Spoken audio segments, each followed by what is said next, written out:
오늘 우리에게 주신 말씀은 사도행전 16장입니다. 사도행전 16장 6절에서 10절까지 말씀입니다. 사도행전 16장 6절에서 10절 말씀을 우리 다 같이 다 함께 우리 읽도록 하겠습니다. 시작.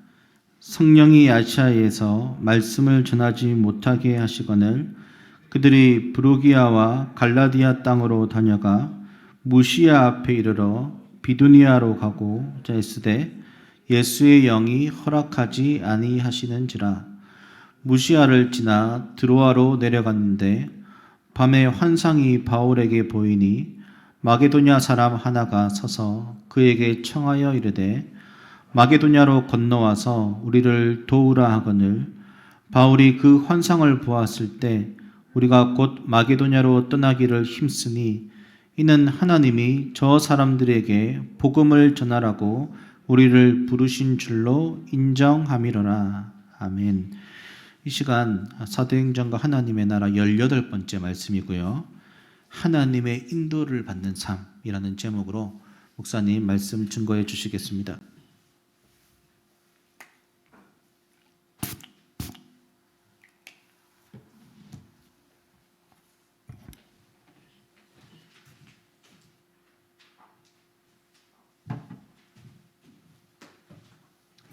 여러분 반갑습니다. 교회에서 예배드리는 우리 성도들과 또 영상으로 예배드리고 있는 우리 성도들을 환영합니다. 잘 오셨습니다. 반가운 얼굴들도 있어서 너무 좋습니다. 다들 건강하시죠?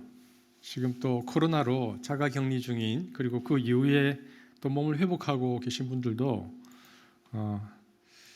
좀 몸이 좋아지셨으면 좋겠다는 생각이 듭니다. 우리 태영 목사님이 아까 예배 시작할 때 벚꽃 얘기하셨는데 저도 이제 어제 이렇게 동네를 돌아보니까 근데 제 눈에 띈 건 벚꽃이 아니고 목련이었습니다.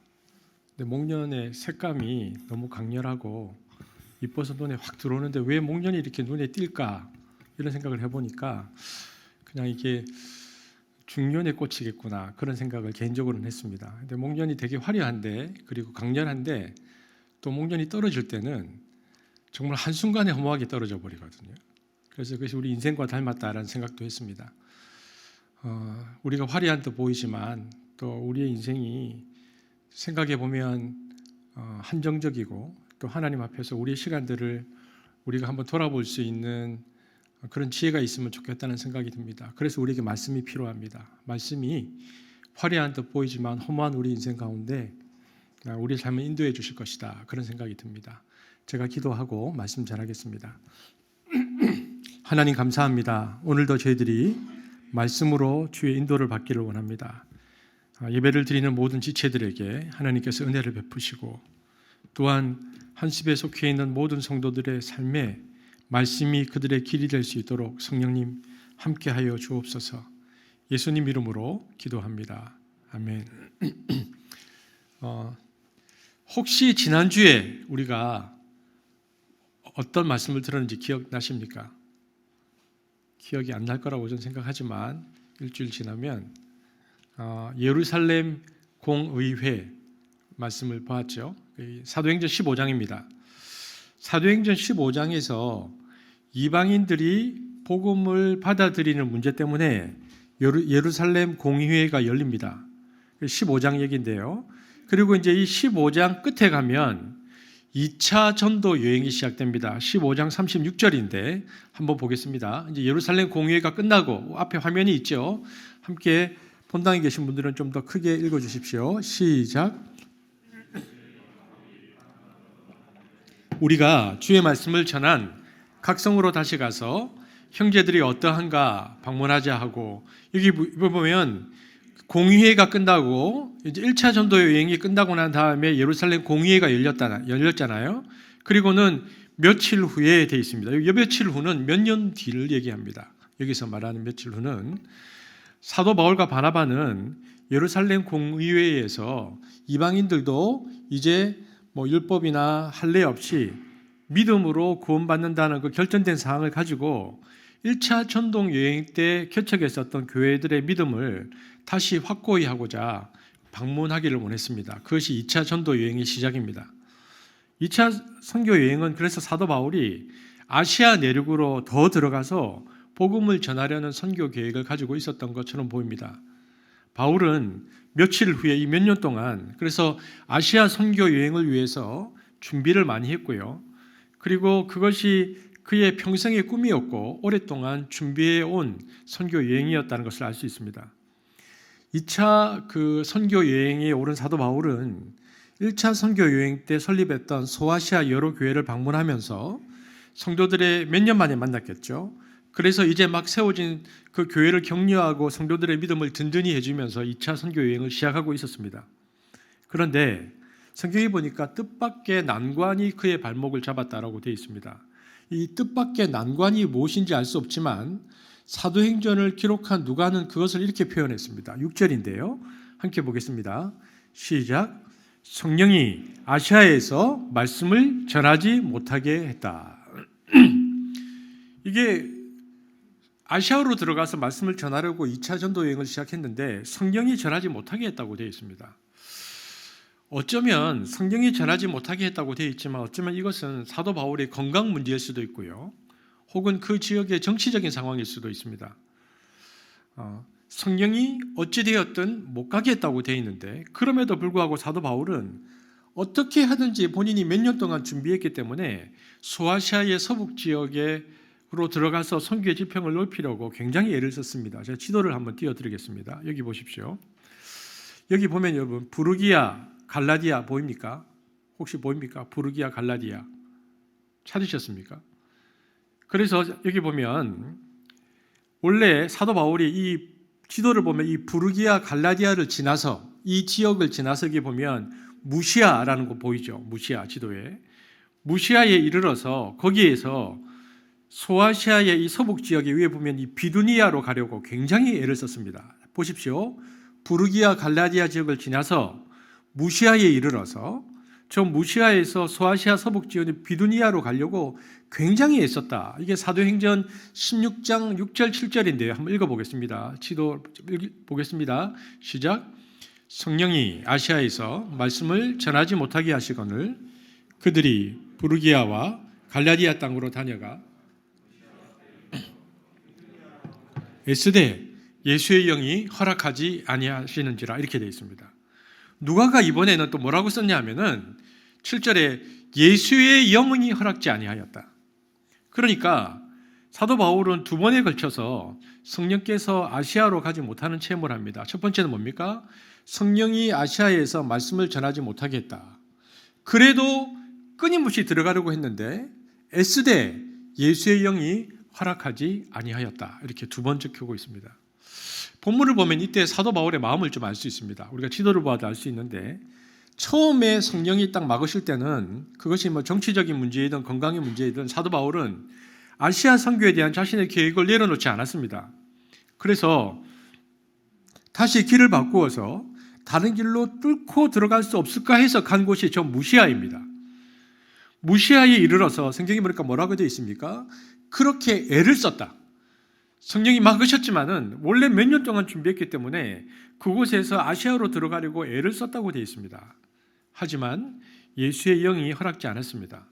구체적으로 어떻게 허락하지 않았는지, 어떻게 주님이 못하게 하셨는지 누가가 쓰지는 않습니다.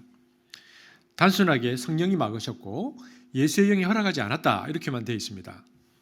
근데 여러분 바울은 영적인 민감성이 충만했고요. 성령 충만했던 사람인지라 이것을 확신했던 것 같습니다. 아, 하나님 막으시는구나. 못 가게 하시는구나. 자, 여기서 중요한 게 뭐냐? 내가 몇 년 동안 준비했는데 하나님이 막으셨어요. 그러면 그 다음의 자세와 태도입니다. 여러분 하나님께서 막으신다라고 내가 느끼면 그 다음 어떻게 해야 합니까? 에이 모르겠다. 이제는 뭐 내 마음대로 해야 되겠다. 그렇게 해야 됩니까? 혹은 에이 될 대로 되라. 여러분 이렇게 해야 합니까? 아닙니다.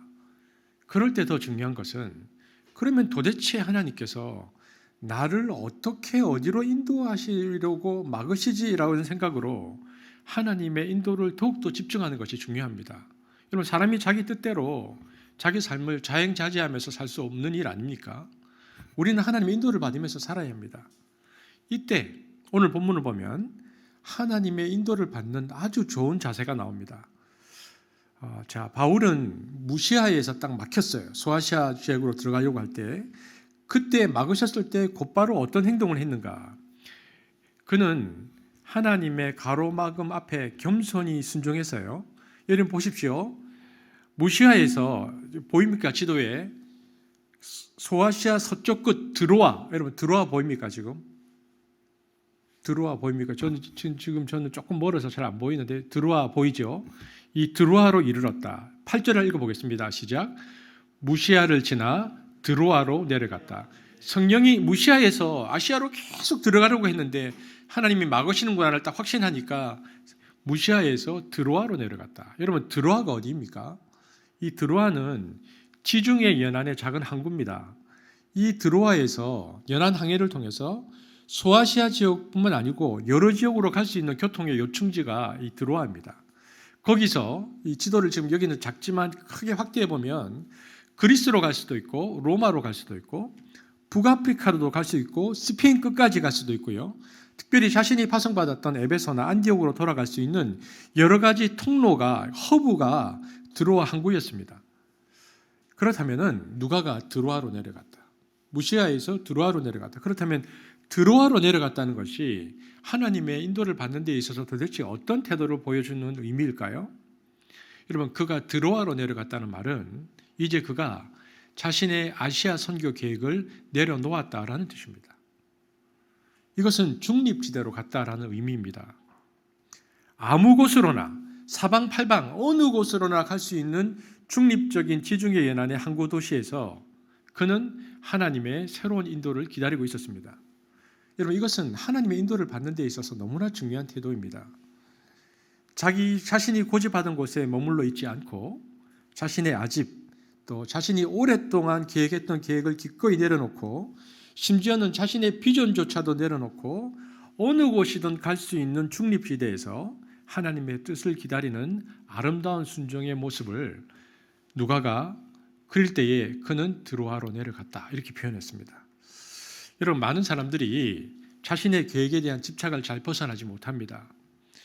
자기가 계획을 세우고 에너지를 쏟아붓고 특별히 열심히 실행을 준비한 일일수록 그것이 이루어지기를 너무나 간절히 원하기 때문에 사람들은 그 집착에서 벗어나지를 잘 못합니다. 그래서 계속 고집을 피웁니다. 사도 바울도 그랬던 것 같습니다. 성경에 보면 사도 바울이나 우리나 성정이 같으니까 그도 우리처럼 하나님께서 거절하셨을 때, 처음 거절하셨을 때 다른 곳을 통로 삼아서 그래서 무시아에서 끊임없이 소아시로 들어가려고 애를 썼습니다. 우리도 그렇습니다. 게다가 여러분, 바울이 우리와 성정이 같지만 이 성정이 얼마나 강한 사람입니까? 여러분, 지금 2차 선교 여행 때요, 사도 바울은 1차 선교 여행 때 돌아갔었던 마가 문제 때문에 바나바와 싸워가지고 심하게 싸워가지고 지금 따로 전도 여행 중입니다. 굉장히 강력한 성정을 가진 사람이 바울입니다. 그러니 이 사람이 처음 얘기를 듣고는 포기하지 않고 다시 소아시아로 들어가려고 애를 썼다고 했을 때 애를 썼으면 얼마나 애를 썼겠습니까? 보통 애를 쓴 것이 아닙니다. 그랬는데 하나님이 뜻이 아니구나, 하나님이 막으시는 것을 깨닫자마자 자기 안에서 자기 부정이 일어나서 자기의 생각, 자기의 계획, 자기의 열정, 자기의 집착 모두를 내려놓습니다. 그리고 그가 드로아로 내려갔다. 이것이 드로아로 내려갔다는 의미입니다. 여러분, 제자가 누가복음 9장에 보면 제자가 예수님을 쫓을 때 제일 좋은 자세가 무엇입니까? 누가복음 9장 23절 읽어보겠습니다. 시작. 또 무리에게 이르시되 아무든지 나를 따라오려거든 나를 따를 것이니라. 예수의 제자가 될 때의 가장 좋은 자세는 자기 부정입니다. 자기 생각, 자기 감정, 자기 야망, 자기 계획을 부정하고 자기를 자기 십자가에 못 박고 나를 쫓을 것이다. 이것이 제자의 태도다. 이처럼 자기 부정이 중요합니다. 바울의 모습에서 자기 부정을 즉시하는 모습을 볼 수 있습니다. 우리가 이 자기 부정이라는 단어에 대해서 뭐야, 그러면은 내가 가지고 있는 어떤 것들을 무조건 다 부정해야 된다는 뜻인가? 그것이 아니고요. 이 자기 부정은 타락한 이후에 인간이 가지는 자기 중심이라는, 자기 중심이라는 속성과 대치되는 개념으로서의 자기 부정입니다. 그래서 그는 아시아로 가려는 자기의 모든 계획과 열정, 자기 인생의 모든 꿈을 즉시 내려놓고 중립지대에 드로아 항구로 내려갑니다. 여러분, 이것은 굉장히 좋은 태도입니다. 왜냐하면 우리의 집념과 우리의 아집과 우리의 계획을 버리고 중립 코너로 가서 있을 때에 하나님께서는 온전히 자신의 뜻을 드러내 보이는 카운팅을 시작하는 겁니다. 여러분, 그런 거죠. 권투 선수가 경기할 때, 요즘은 뭐 권투라고 해야 되나? UFC는 또 규정이 좀 다르니까 권투 선수가 상대방을 막 그로키 상태에 몰아놓고는 이제 막 이게 쓰러지려고 할 때 혹은 다운됐을 때 심판이 뭐라고 합니까? 이게 주먹으로 때리는 선수를 저쪽으로 가라고. 그래서 중립 코너로 가 있을 때 심판이 1, 2, 3 카운트를 시작합니다. 그런데 선수가 때리는 데 집착이 돼서 계속 때리잖아요. 그러면 카운터가 안 되고요. 상황 종료도 안 되고 반칙 피합니다. 그러니까 중립 코너로 갔을 때 하나, 둘 카운팅이 시작되거든요. 여러분, 어떤 영성가는 그래서 이런 표현을 썼습니다. 중립 코너로 가서 기다리는 것을 성령의 지우개로 지우기 이렇게 얘기했습니다. 자기의 그림, 자기의 계획을 너무 많이 마음에 그려놓은 겁니다. 그런데 하나님이 허락하시 아니면 제일 먼저 해야 될 일이 뭐냐? 여기에는 자기의 그림 안에는 자기의 야심도 있고 죄도 있고 성향도 있고 자신이 좋아하는 것도 있고 그것으로 자기 마음의 그림을 많이 그려놓았는데, 그러므로 그 그림이 화이트보드에 남아있는 상태에서는 하나님께서 새로운 길로 인도도 안 하시고 새로운 그림을 그리지 않습니다. 마치 심판이 카운팅을 안 하는 것처럼. 그리고 설령 하나님께서 그려주신다고 하더라도 이게 오버립되어서 어디까지가 하나님 뜻이고 어디까지가 내 생각인지 구별이 안 됩니다. 그래서 어떤 사람들은 자기 뜻을 하나님의 뜻이라고 우기기도 하고요. 하나님의 뜻이라는 말을 하면서 엉뚱한 길로 가는 사람들이 많습니다. 그래 놓고는 하나님이 하나님 뜻대로 했는데 왜 그렇게 되었느냐고 원망하는 어리석음을 보이게 되죠. 그래서 제일 먼저 할 일이 뭐냐? 성령의 지우개로 예수의 보혈을 흠뻑 묻혀서 내 마음의 보드를 깨끗하게 닦는 것입니다. 깨끗하게 하얗게 되어야 하나님이 드디어 내 뜻을 드러낼 때구나 되었구나 하시면서 드러내시지, 자기 그림이 강한 사람에게는 하나님의 뜻을 드러내지 않습니다. 왜냐하면 하나님이 시간 낭비한 걸 아는 거예요. 그러므로 자기 집착, 자기 그림, 이것을 다 지우는 게 중요합니다. 하나님이 그림을 그리시도록 자기를 부정하는 것이 중요한 태도입니다. 이것이 드로아로 내려갔다는 것입니다. 이처럼 중립 코너로 간다, 혹은 지우개로 지운다, 이것이 하나님의 인도를 받는데 가장 좋은 전제 조건이고 자세입니다. 오늘 바울은 이 자세를 드로아 항구로 내려갔다라고 드러내고 있는데요. 아시아로 들어가려고 애썼고 몸부림쳤던 무시아를 떠나는 것. 그러니까 우리의 심령이 하나님의 뜻을 물을 때에 먼저 서야 할 자리는 자기의 자리가 아니라 하나님의 어떤 부르심에도 언제든지 달려갈 수 있는 중립의 자리다라고 성경이 우리에게 말해주고 있습니다. 여러분, 이런 자기 부정을 자꾸 연습하는 것이 영성입니다.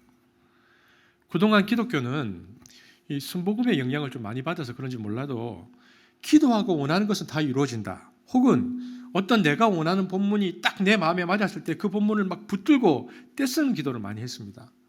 그래서 때를 써서 자아 성취하는 것이 하나님 앞에서 승리하는 것이고 하나님 앞에서 훌륭한 일이다, 간증이라는 스토리로 이야기를 많이 했는데요. 그러니까 기독교인들이 다 고집이 세고 자기 부정을 못하고 자아 성취를 위해서 돌진하는 사람들이 되었습니다. 이게 문제입니다. 그래서 자아 성취를 위한 욕구가 너무나 강한 기독교가 된 거죠. 성공이라는 산 꼭대기로 올라가는 그 근육만 발달했지 골짜기에 있는 낮은 사람들에게 내려갈 수 있는 힘이 없는 사람들이 되었습니다. 이것이 자아 성취를 강조하는 영성의 문제점입니다. 여러분, 지난 70년 동안 기독교가 그렇게 했습니다. 해방 이후 지금까지 어떻게 하든지 예수 믿고 애쓰고 그 뜻이 이루어지기 위해서 금식 기도하고 노력해서 성취하면 간증하는 이런 식의 기도, 여러분, 이것은 영성에 있어서 가장 나쁜 독입니다. 진짜 신앙이 되기 위해서 가장 중요한 것은 무엇인가?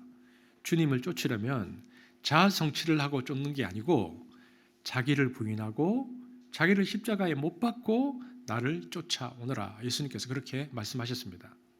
여러분, 그러면 자아 부정을 할 수 있는 가장 좋은 방법은 뭡니까? 날마다입니다. 여러분, 자아 부정은 날마다 하는 겁니다. 막대기 하나는 부러뜨릴 수 있어도요, 일주일만 묶어 놓아도 어렵습니다. 그래서 고린도전서 15장 31절에 사도 바울이 뭐라고 말하고 있습니까?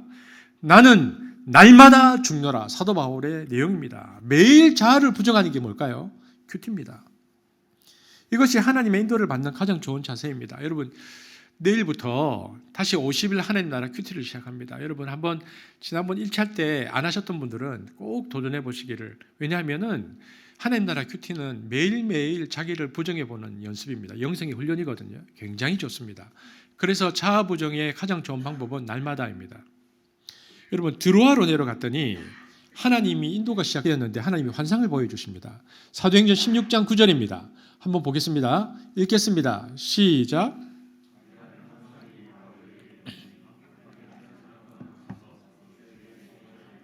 마게도나로 건너와서 우리를 도우라 하거늘. 여러분, 마케도니아, 그러니까 유럽입니다. 사도 바울이 아시아로 안 가고 드디어 유럽으로 가게 되어지는 이 환상을 봤습니다. 여러분, 사도 바울이 유럽으로 가지 않았으면, 이때 사도 바울이 유럽으로 가는 바람에 유럽이 바뀌고 전 세계의 지형이 바뀝니다. 여러분, 바울은 뭘 통해서 하나님 인도를 받았죠? 뭐를 통해서? 여기 보니까 뭐를 통해서? 환상을 통해서 하나님 인도를 받았습니다. 여러분, 하나님의 뜻을 분별하는데 여러 가지 유형이 있습니다. 비디오 유형, 뭘 늘 보는 사람이 있어요. 뭐가 보인대요. 봤다. 또 뭘까요? 오디오 유형, 들었다. 내 귀에 들린다. 오늘 본문처럼요, 꿈과 환상도 있습니다. 내가 꿈으로 봤다. 환상으로 봤다. 그리고 어떤 사람들은 이렇게 얘기합니다. 내가 계획을 했는데 이게 어떤 환경이 자꾸 열리더랍니다. 누구를 만나게 되고 환경이 열리면 하나님의 뜻이라고 생각하는 일도 있습니다. 여러분은 어떤 것으로 하나님의 뜻을 분별하십니까? 보이는 겁니까? 들리는 겁니까? 환상입니까? 꿈입니까? 아니면은 흔히 말하는 열린 문, 길이 계속 열리면 하나님의 뜻이라고 생각하십니까? 여러분, 하나님은 여전히 이런 방법으로 우리에게 역사하십니다. 왜냐하면 성경의 많은 부분이 이걸 증거하기 때문에. 하지만 우리가 기억할 것은 보는 것이든 듣는 것이든 환상이든 꿈이든 혹은 열린 방법이든 어떤 현상 하나를 가지고 하나님의 뜻이라고 확신하는 것은 위험합니다. 여러분, 자, 환경이 열리는 거 한번 생각해 볼까요? 길이 막 열려요. 내가 계획했던 게. 환경이 열린다고 해서 무조건 하나님의 뜻이라고 생각하면 곤란합니다. 만약에 이 열린 문의 방법을 사용하면요, 하나님이 막지 않고 길이 순조롭게 열리면 이것은 하나님의 뜻이다, 하나님의 인도라고 단정해버리고 홀로 달려갑니다. 사도가 바울이 감옥에 있었습니다. 근데 감옥 문이 열렸어요. 그런데 그들은 이것을 탈출하라는 하나님의 지시로 받지 않았습니다. 다윗도 사울을 죽일 수 있는 기회가 2번이나 있었는데 죽여라, 복수할 수 있는 기회를 주겠다라고 받아들이지 않았습니다. 여러분, 열린 문 방식을 택하면 원칙에 의한 삶이기보다는 현재의 형통과 조건을 추구하면서 기회주의로 전락하게 됩니다.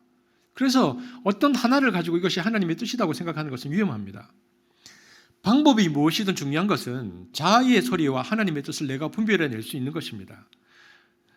여러분, 많은 경우에 우리가 들었다, 보았다 하는데요, 많은 경우에 내가 들었든 보았든 간에 대부분 그것은 하나님의 소리를 들은 것도 아니고요, 그것은 자아의 소리, 자기의 소리를 축복해서 들었거나 혹은 자기 내면에서 생각했던 어떤 환상을 볼 경우가 더 많습니다.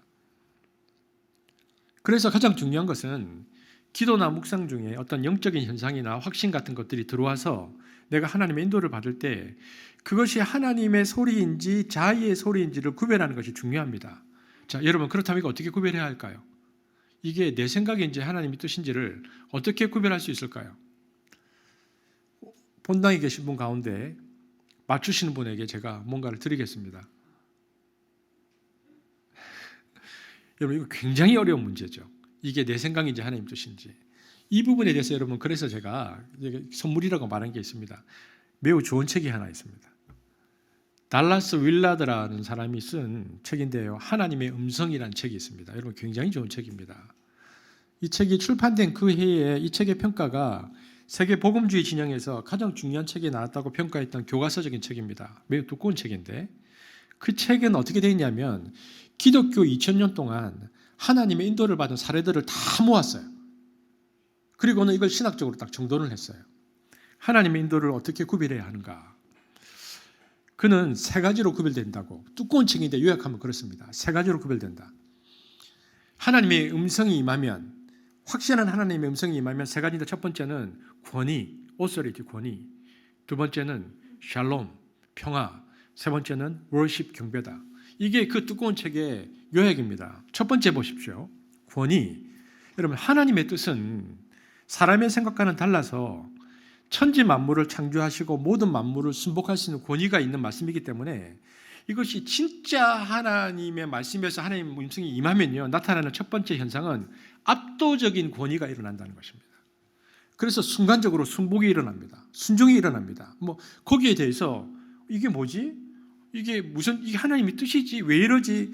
이런 반발이나 의문이 일어나지 않는 특징이 있다는 것입니다. 하나님의 권위가 그 사람을 확 사로잡아 버리는 겁니다.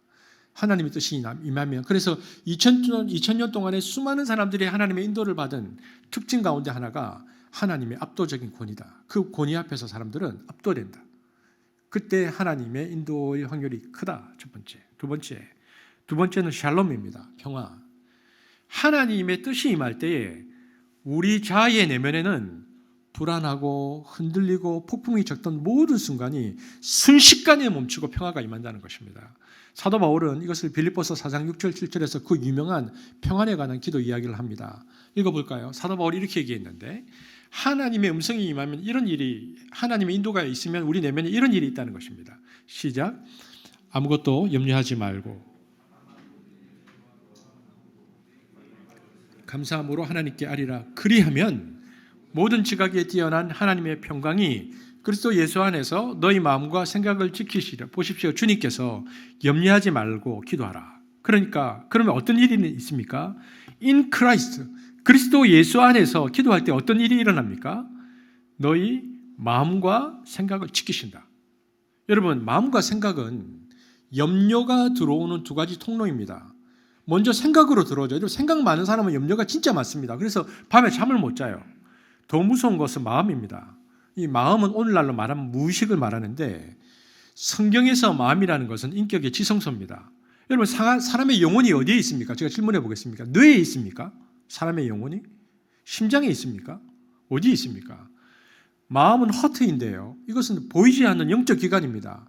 사람을 창조하시고 하나님께서 해서 생명을 불어넣을 때, 하나님의 영이 인간 안으로 들어올 때 심장이나 뇌로 가는 게 아니고 우리 안에 있는 영적 기관이 마음으로 간다는 겁니다.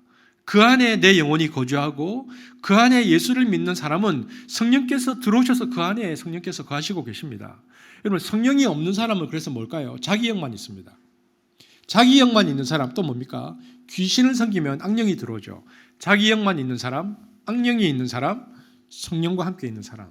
이렇듯 영이 거하는 장소가 마음입니다. 그래서 이 마음이라는 것은 인격의 지성소인데, 그 부분을 주님께서 평안히 지키신다고 얘기하고 있습니다. 그러면 하나님의 평안이 우리의 마음을 지키면 어떻게 됩니까?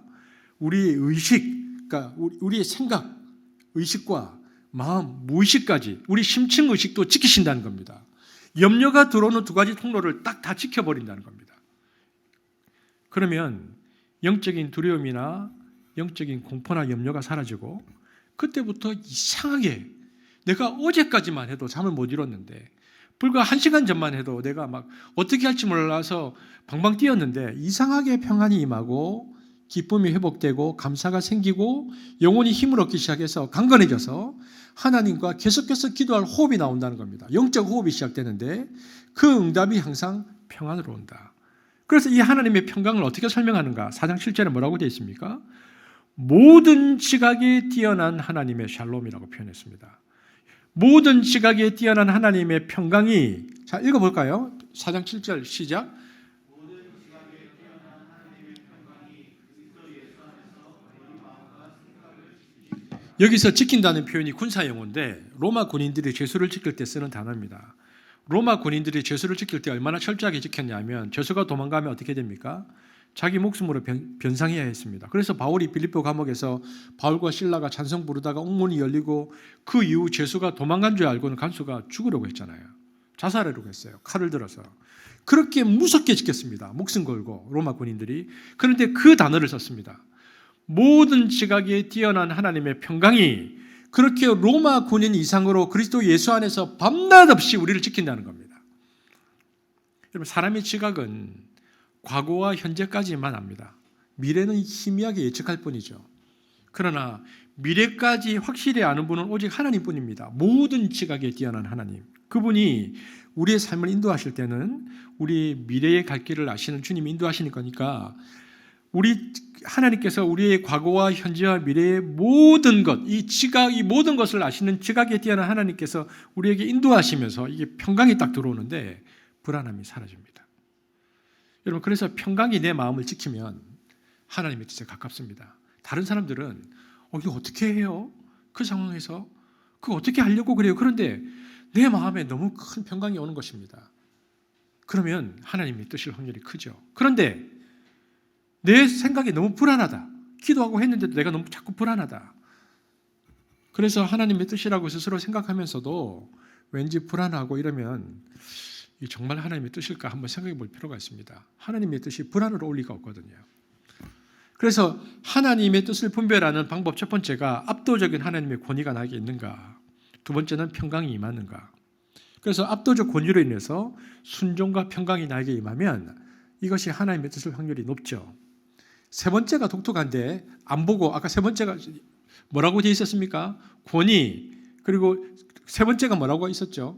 권위, 평강. 세 번째가 뭐였었죠? 경배.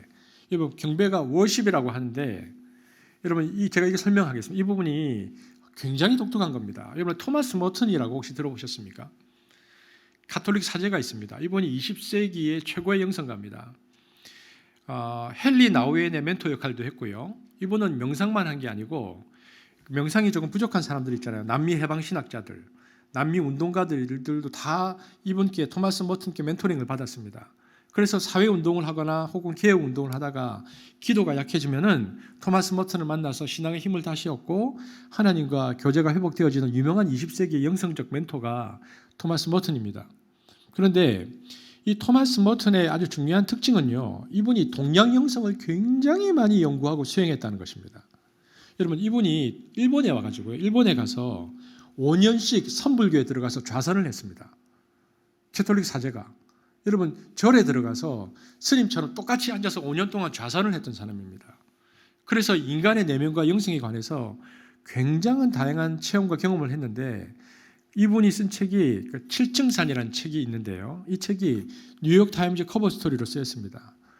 이 책을 실으면서 부제가 뭐였냐 하면 2000년 기독교 역사에서 두 번째 나온 고백론이다. 그러니까 어거스틴 고백론 다음으로 토마스 머튼의 고백론이 최고다. 2000년 만에, 그러니까 어거스틴을 기준으로 하면 1500년 만에 나온 엄청난 고백론이다라는 책이었습니다. 칠증산이라는 책이. 그런데 우리는 개신교인들은 토마스 머튼을 소개도 잘 못 받고 잘 읽지도 않습니다.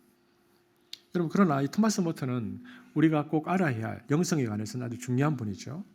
토마스 머튼이 그 책에서 영성의 핵심을 이야기하는데 동양 영성과 기독교 영성이 무엇이 다른가? 저도 관심이 되게 많았거든요. 왜냐하면은 벌써 30년 전에 제가 학교에서 이제 군대 제대하고 학교를 복학했는데 우리 교회에서 설교하신 적이 있죠. 그 당시에 정광식 교수님, 지금 이제 그 교수님이 독일에서 이제 막 젊은 이제 교수님이셨습니다. 근데 그분이 그때 했었던 강좌가 기독교 그러니까 초대 교회와 기독교 신비주의에 대한 영성에 관한 강의를 딱 한 학기 열었습니다. 근데 그때에 들었던 6개월의 강의가 굉장히 강렬하게 제게 남았습니다. 제가 그 강의가 너무 좋아서요. 그 당시에 컴퓨터가 잘 없던 시대인데 그 강의를 다 이렇게 막 타자기로 쳐가지고 만들어가지고 교수님은 약간 교수님한테 오히려 강의안을 제가 역으로 드리기도 했습니다. 뭐 쓰시라고 드리기도 하고. 근데 이게 거기에 그 당시에도 그런 공부를 많이 했는데 동양의 영성과 도대체 기독교 영성이 무엇이 다른가? 특별히 토마스 머튼이 신경 쓴 건 뭐냐면요, 신비한 합일입니다. 그러니까 그리스도와의 거룩한 연합을 기도 생활을 깊게 들어가면 체험을 하게 되는데 깊게 들어가서 그리스도와 합일되어질 때 우리가 느끼는 것과 동양의 영성에서 동양의 어떤 사상이 자연과 인간과 통합하는 그 부분에서 느끼는 것과 도대체 뭐가 다르냐, 그걸 연구한 사람입니다.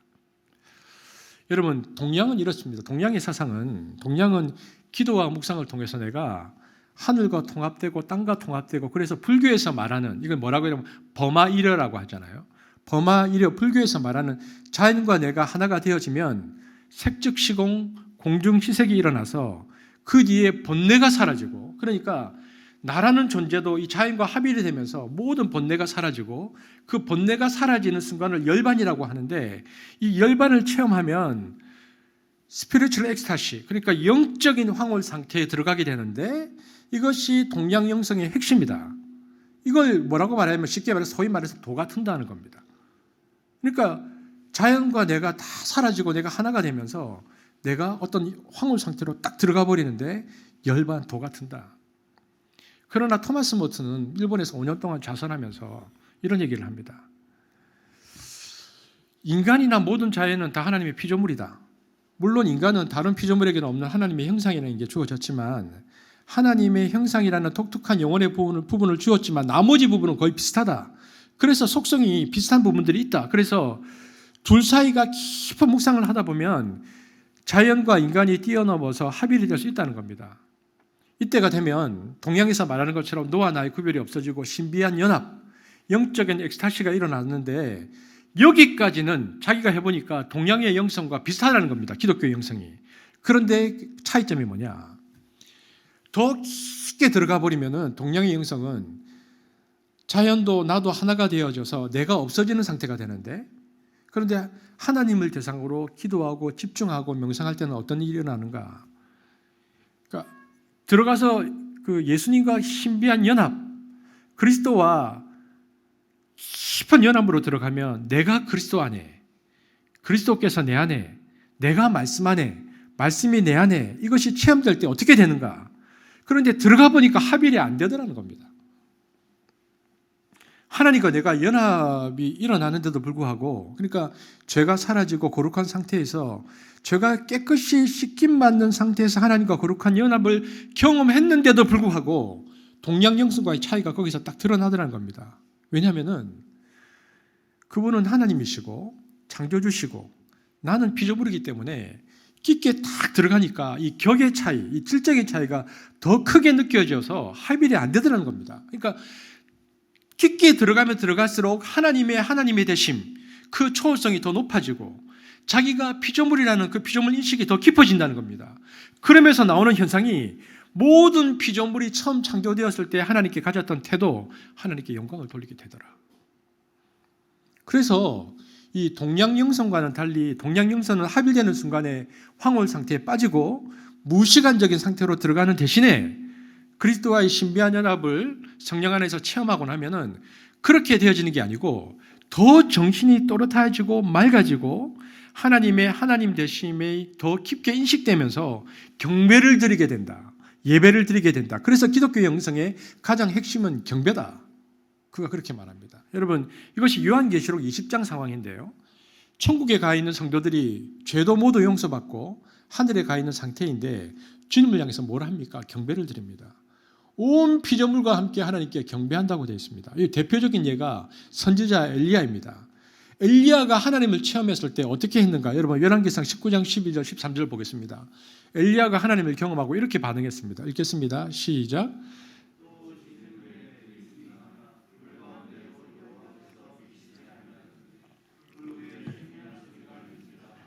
엘리야가 듣고 겉옷으로 얼굴을 가리고 나가 굴 어귀에 섬에 소리가 그에게 임하여 보십시오. 하나님이 바람소리, 지진 거기에 계시지 않습니다. 여러분 바람소리, 지진 있을 때 하나님께서 임재하실 때는 언제입니까? 그건 언제였죠? 그게 출애굽 때입니다. 출애굽 때 하나님은 그렇게 나타나셨습니다. 출애굽 상한송에서 하나님이 임재하실 때는요 항상 이런 이적이 일어났습니다. 천지자연이. 그런데 엘리야 시대로 딱 들어오잖아요. 엘리야 시대에 임하실 때는 그런 방식으로 임재하지 않았다고 되어 있습니다. 하나님의 임재의 패턴이 바뀝니다. 이번에는 어떻게 임재하셨는가? 세미한 음성 가운데 임재하셨다. 하나님이 아주 세미한 소리 가운데 임재하시는 의외의 임재 방식을 택하셨습니다. 그리고 엘리야 때 이후부터 지금까지 21세기 지금까지 하나님은 계속 소리 가운데 임재하십니다. 기적이 아니고 그게 말씀입니다. 그때부터는 말씀으로 임재하십니다. 말씀 가운데 하나님의 임재를 체험하는 순간, 엘리야가 말씀 가운데 임하시는 하나님의 임재를 확 체험하는 순간에 하나님을 만나는 순간 엘리야가 어떤 태도를 취했는가 뭐라고 되어 있습니까? 겉옷으로 얼굴을 가리고 나가. 여러분, 왜 엘리야가 겉옷으로 자기 얼굴을 가렸을까요? 하나님의 임재 가운데 영광이 나타나면, 즉 피조물이 자기 얼굴로 하나님을 면대하지 못합니다.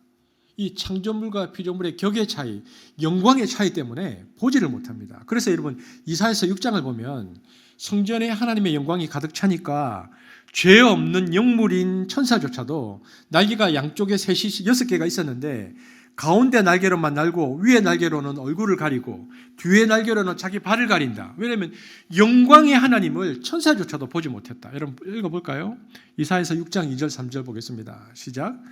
스랍들이 모시고 섰는데 각기 6날개가 있어 그 둘로는 자기 얼굴을 가리었고 그 둘로는 자기의 발을 가리었고 그 둘로는 날며 서로 불러 이르되 만군의 여호와여 그의 영광이 온 땅에 충만하도다 하더라. 똑같은 현상이 엘리야에게 생긴 겁니다. 지금 나타난 겁니다. 하나님이 임재하는 순간 그는 얼굴로 가리고 나가서 소리 가운데 임재하시는 하나님의 말씀을 듣고 하나님의 음성을 체험합니다. 여기서 강조되는 게 예배입니다. 그래서 내 안에서 이게 자의의 소리인지 하나님의 소리를 분별하는 방법은 3가지인데요. 첫 번째는 창조주 하나님의 권위가 확 임해서 내가 어떤 그 권위에 확 사로잡혀서 원래 나는 그런 사람이 아닌데 즉시 순복하고 싶은 마음이 생겨버렸다. 그럼 하나님의 음성이다라는 걸 분별하는 것이죠. 두 번째는 큰 평안이 옵니다. 순복할 때 억지로 하고 짜증내면서 하는 게 아닙니다.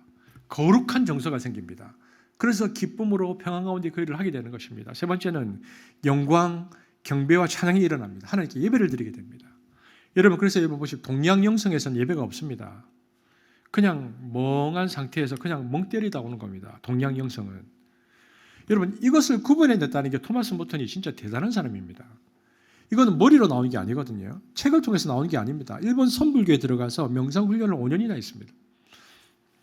여러분 크리스찬 영성, 그러니까 성경 안에서 하나님과의 연합과 불교에서 말하는 버마일의 연합은 어떤 차이가 있는가를 발견한 거죠. 경험하고 그리고 요한계시록 20장을 다시 본 겁니다. 그가 그렇구나, 이 상태가 되는구나. 죄가 사라지고 성령 안에서 하나님과 연합이 일어났을 때는 어떤 상태가 이루어지는가? 경배와 예배가 일어난다. 그것이 분별하는 법입니다. 여러분 그러니까 기도하다가 갑자기 막 어떤 느낌이 왔어요. 하나님의 뜻이요 그러는데 여러분 그렇게 성급하게 말하면 안 됩니다. 이 3가지 현상이 일어나지 않았는데 하나님의 뜻이라고 주장 좀 안 했으면 좋겠습니다. 느끼고 이거 하나님 뜻 같다. 얼마나 많은 사람들이 자기 생각, 자기 고집을 하나님의 뜻이라고 강조하면서 주장하는지 여러분 그런 사람이 제일 힘들어요. 만나면. 이런 사람은 상담도 안 되고 충고도 안 됩니다. 하나님도 못 말립니다. 그냥 하나님 뜻이라고 하고 갑니다. 이처럼 자기가 오랫동안 집착했던 계획을 기꺼이 내려놓고 중립지대에서 하나님의 뜻을 기다리는 아름다운 순종의 모습을 사도 바울은 보였습니다.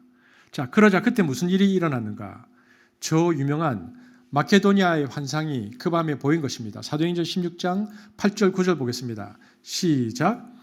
무시아를 지나 드로아로 내려갔는데 밤에 환상이 바울에게 보이니 마게도냐 사람 하나가 서서 그에게 청하여 이르되 마게도냐로 건너와서 우리를 도우라 하거늘 바울은 이 환상을 본 후에 곧바로 유럽 전도의 새로운 길로 들어서는 하나님의 놀라운 인도를 받았습니다. 사도행전 16장 10절 보겠습니다. 시작.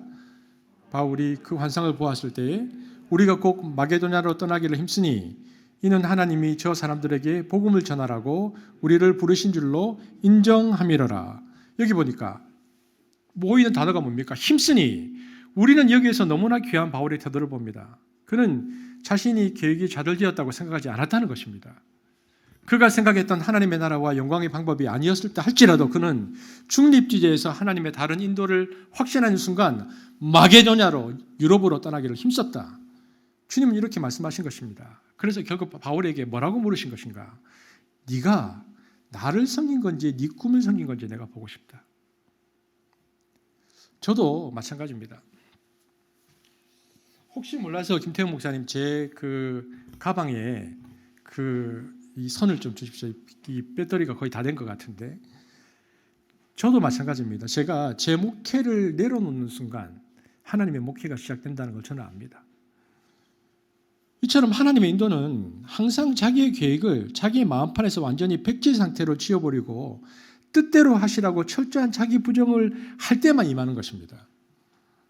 마음판에 자기가 그려놓았던 모든 그림들을 다 순종의 지우개로 지워버리고 순백의 상태로 환원시켰을 때에 하나님의 뜻은 선명히 새롭게 나타나는 법입니다. 우리 김태형 목사님 진짜 좋은 동역자입니다. 감사합니다. 태형 목사님. 이 세상에 이런 동역자가 없습니다. 참. 자, 우리는 여기서 또 본문을 통해서 하나님의 인도를 받는 세 번째 태도를 봅니다. 자, 사도행전 16장 10절을 보겠습니다. 하나님의 인도를 받는 세 번째 태도가 뭐냐? 시작. 바울이 그 환상을 보았을 때 우리가 곧 마게도냐로 떠나기로 힘쓰니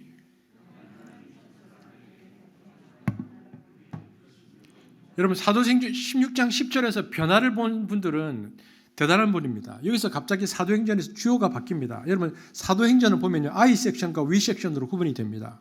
그러니까 뭐냐면 주어가 우리가로 나오는 부분이 있고요. 우리라는 주어가 나오기 전에는 항상 1인칭이었습니다. 예를 들면 1장부터 15장까지는 베드로가, 빌립이, 스데반이, 사울이, 바나바가. 그런데 갑자기 오늘 이 본문에서부터 주어가 바뀝니다. 우리가 무슨 이야기입니까? 사도행전을 누가 썼습니까? 누가가 썼죠. 바울이나 베드로가 쓰지 않았습니다. 여기서 우리가라고 했다는 것은 여기 누가도 포함되는데 그래서 바울의 선교 공동체가 우리입니다. 우리가 하나님의 뜻인 줄 확인했다. 이것은 개인의 체험과 개인의 확신을 가지고 하나님의 뜻이라고 주장하지 말라는 겁니다. 우리는 그리스도라는 교회의 몸의 지체입니다. 지체가 몸으로부터 확인을 받아야 됩니다. 개인이 가지고 있는 어떤 거룩한 뜻이든지 어떤 개인적인 확신이 있어도 언제가 하나님의 뜻으로 공인되는가 교회를 통해서 확인받을 때입니다. 공동체를 통한 확인, 공동체가 중요합니다. 대부분 무슨 기도하고 하나님께 응답받았다는 사람들은 공동체를 무시하는 경향이 있습니다. 자기가 훨씬 강하죠. 그러나 여러분 중요한 것은 공동체를 통한 인정이 중요합니다. 여러분 혹시 이분 이름 들어보셨습니까? 데니스 레인이라고.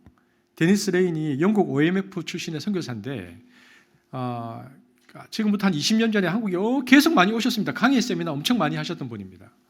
이분이 선교사로 가게 된 이야기가 감동적인데 이분이 변호사일 때 어느 날 교회 선교위원장이 되어가지고 선교사들이 와서 보고하는 보고회에 갔습니다. 그곳에서 은혜를 받은 거죠. 우리로 따지면 항의 형제죠. 항의 형제가 선교위원장으로 가서 보고를 하면서 은혜를 받고 하나님이 나도 선교사로 부른 거 아닌가. 항의 형제도 어떻게 될지 모릅니다. 그런데 그 마음이 들어오니까 데니스 레인이 어떻게 생각했냐면 변호사 그만두고 선교사로 가야 되는 거 아닌가? 이런 생각이 든 겁니다. 그리고 그분이 어떻게 했을까요?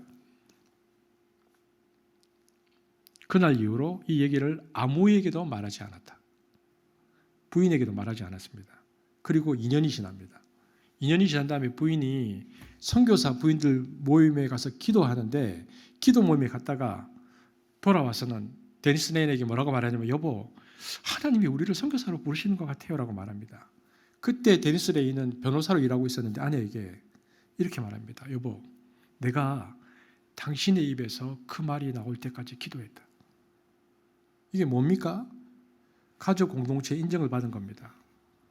남편 말도 안 듣고 부인 말도 안 듣고 하나님 뜻이라고 자꾸 일버리면 안 된다는 겁니다. 하나님 뜻이다 따라와. 그게 아니고 공동체가 중요합니다. 그래서 교회로부터 허락을 받아서 교회에서 파송을 해서 신학교 가서 부부가 다 함께 신학을 공부하고요. OMF에 속해서 싱가포르에 와서 선교사들 훈련하고 본인도 선교 사역을 잘했습니다. 매우 좋은 태도이죠. 독불 장군이 되지 않았습니다. 이처럼 하나님의 뜻은 공동체를 통해서 확인받아야 됩니다. 오늘 본문에서 가장 중요한 것은 이 위 섹션이 두 번이나 반복됐다는 것입니다. 사도행전 16장 10절 볼까요? 시작. 바울이 그 환상을 보았을 때에 우리가 곧 마게도냐로 떠나기를 힘쓰니 이는 하나님이 저 사람들에게 복음을 전하라고 우리를 부르신 줄로 인정함이라라. 여기서 점점 초대교회가 공동체화되어가는 과정을 볼 수 있습니다. 어떤 하나님의 일을 하거나 인도를 받을 때 중요한 것은 공동체를 통해서 인정받는 것입니다.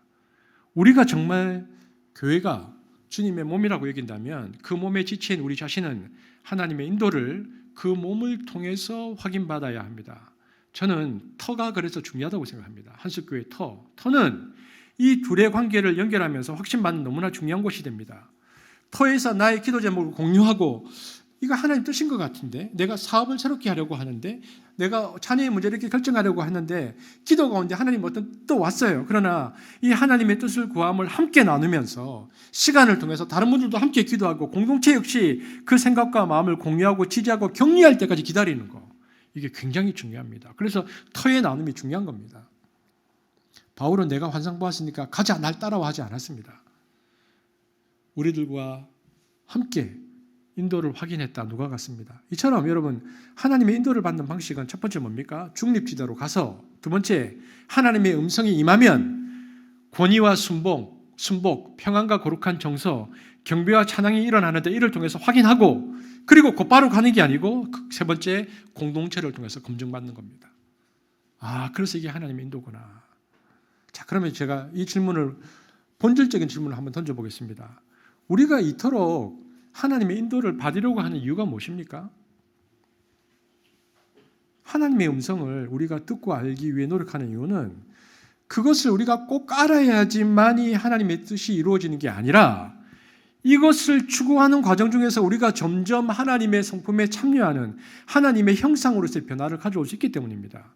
그래서 여러분, 하나님의 인도는 한 번에 모든 코스를 다 볼 수 있는 청사진으로 나타나지 않고요, 조금씩 펼쳐 보이면서 보인 것만큼 순종하면 또다시 조금 더 그 뜻을 펼쳐 보이시는 일종의 두루마리 형태로 인도하는 법입니다. 그리고 우리를 그 과정 속에서 하나님의 사람으로 바꾸어 가십니다. 하나님은 우리가 무엇을 하기를 원하는가 뿐만 아니라 우리가 어떤 존재가 되는가에 더 집중하십니다. 따라서 우리는 단순히 하나님의 음성을 듣는 것이 아니고 그분과의 사랑의 관계 안에서 성숙한 사람이 되는 것을 하나님의 인도를 받는 그 기본 목표로 삼아야 됩니다. 오늘 우리가 하나님의 인도를 받는 삶에 대한 첫 번째 말씀을 보았는데요. 부활절 이후에 두 번째 이 본문으로 다시 한번 볼 텐데, 저는 2022년도에는 그렇게 우리가 개인적으로도 하나님의 인도를 받는, 그래서 저는 큐티를 통해서 자기를 날마다 부정하는 연습을 우리가 하기를 원하고요. 그리고 터 모임을 통해서 우리가 하나님의 인도를 공동체적으로 확인하고, 그리고 우리가 이 균형 잡힌 하나님의 인도를 받으면서 이 공동체 모두가 한수 공동체가 하나님의 나라를 위해서 따라가는 그런 교회가 되어지기를 주의 이름으로 축복합니다. 기도하겠습니다. 하나님 감사합니다. 오늘은 우리가 본문을 통해서 하나님의 인도를 받는 삶에 관해서 말씀을 나누었습니다. 하나님, 우리는 늘 그렇게 하나님의 인도에 대한 목마름이 있습니다. 주님, 인도하시고, 그러나 오늘 성경이 우리에게 말하고 있는 것처럼 하나님의 인도와 분별을 어떤 하나로 우리가 규정짓는 것이 아니고 공동체를 통해서 또 내 안의 내면들을 잘 살펴보고 무엇보다 순종과 순복의 드로아로 가서 주의 인도를 받기를 원합니다. 오늘도 수많은 고민 가운데 하나님 인도를 받기를 원하는 우리 성도들이 드로아로 내려가서 공동체로 하나님의 인도를 확인받는 은혜를 베풀어 주시고, 특별히 교회에서 섬기는 우리 귀한 지체들이 함께 머리를 맞대고 하나님의 인도를 받아가면서 하나님께서 지나가시는 교회가 될 수 있도록, 우리 교회가 그 일들에 쓰임받도록 우리를 사용하여 주옵소서. 예수님 이름으로 기도합니다. 아멘.